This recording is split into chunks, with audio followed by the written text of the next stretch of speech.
সুশৃঙ্খল সারি, সবার মুখে উৎসবের হাসি। প্রায় অর্ধযুগ পর উৎসবমুখর ডাকসুর ব্যালটের লড়াই দেখল বাংলাদেশ। আবাসিক হলে শিক্ষার্থীদের উপস্থিতি কিংবা লালবাস ধরে সকালের আলো ফুঁড়ে ক্যাম্পাসে পৌঁছানো ভোটার, কারো জীবনে প্রথম ভোটের অভিজ্ঞতা। আর তাই বহুদিন পর সত্যিকারের ভোটের আমেজ খুঁজে পেয়েছেন শিক্ষার্থীরা। জীবনে প্রথম ডাকসু দিচ্ছি, অনেক এক্সাইটেড। হল থেকে আসলাম, নামলাম। ডাকসু আমি এর আগে একবারও পাইনি, তো এবার আমার জন্য প্রথম, তো সেই হিসেবে একটা অন্যরকম একটা ভালো লাগা কাজ করতেছে। এই প্রথম আমি বাংলাদেশে একটা সুষ্ঠু নির্বাচন দেখছি। কোনো আশঙ্কাও নেই, আমাদের প্রশাসন যথেষ্ট ব্যবস্থা নিয়েছে যা দেখতেছি আসার পর থেকে।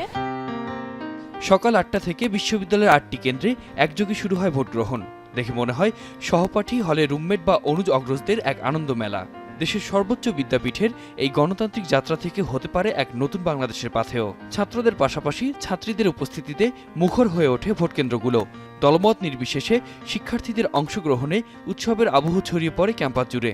আমার কাছে একটা ভালো লাগার বিষয়, কারণ অনেক বছর যেহেতু ডাকসু নির্বাচন হয়নি, খুব সুষ্ঠুভাবে হচ্ছে এবং খুবই নিরাপত্তার সহিত। আর আশা করি এটাই বজায় থাকবে। এখানে দেখলাম না অনেক পর্যাপ্ত লাইন ছিল, আমি তো দেখতেছি নারীরা স্বতঃস্ফূর্তভাবে অংশগ্রহণ করতেছে। অবশ্যই পরিবেশ ভালো এখনো অবধি সব দিক দিয়ে। লাইনে দাঁড়িয়ে স্বতঃস্ফূর্তভাবে এই নির্বাচনে অংশগ্রহণ করছে দেখে খুবই ভালো লাগছে। প্রার্থীদের ছোটাছুটি, শিক্ষার্থীদের ভোট প্রয়োগ, আড্ডা, গণমাধ্যম ও পর্যবেক্ষকদের কেন্দ্রে কেন্দ্রে ঘোরাঘুরি, সব মিলিয়ে এই বাংলাদেশে এমন দৃশ্য দেখেছি কবে তা যেন কেউই মনে করতে পারেনি। এই ঢাকা বিশ্ববিদ্যালয়ের মাটি থেকে বাংলাদেশের ইতিহাসে গণতন্ত্রের একটি দৃষ্টান্ত স্থাপন হতে যাচ্ছে আজকে। আমরা চাই এই নির্বাচনের মাধ্যমে সারা দেশে চমৎকার বার্তা দিতে। আমি জিতে গেলে ঢাকা বিশ্ববিদ্যালয়ের ছেলেমেয়েরা জিতে যাবে, সেই জায়গা থেকে আমি শতভাগ আশাবাদী ইনশাআল্লাহ। আমি জীবনে কোনোদিন ভোট দিই নাই, আজকে আমি প্রথম একটা ভোট দিতে পারলাম।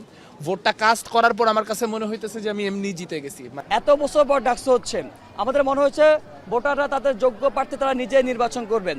আধিপত্য গুলোর বাইরেই আসলে আপনাদের প্রকৃত বন্ধুদেরকে খুঁজে নিতে হবে। এবার আমরা যেটা দেখেছি, ভোটাররা আগে থেকেই সিদ্ধান্ত নিয়ে এসেছে যে কাকে ভোট দিবেন। মোট 8টি কেন্দ্রে মোট ভোটার ছিলেন 40,000। এর মধ্যে ভোট পড়েছে প্রায় 31,000-এরও বেশি। আতিক মেজবাহ লগ্ন, এখন, ঢাকা।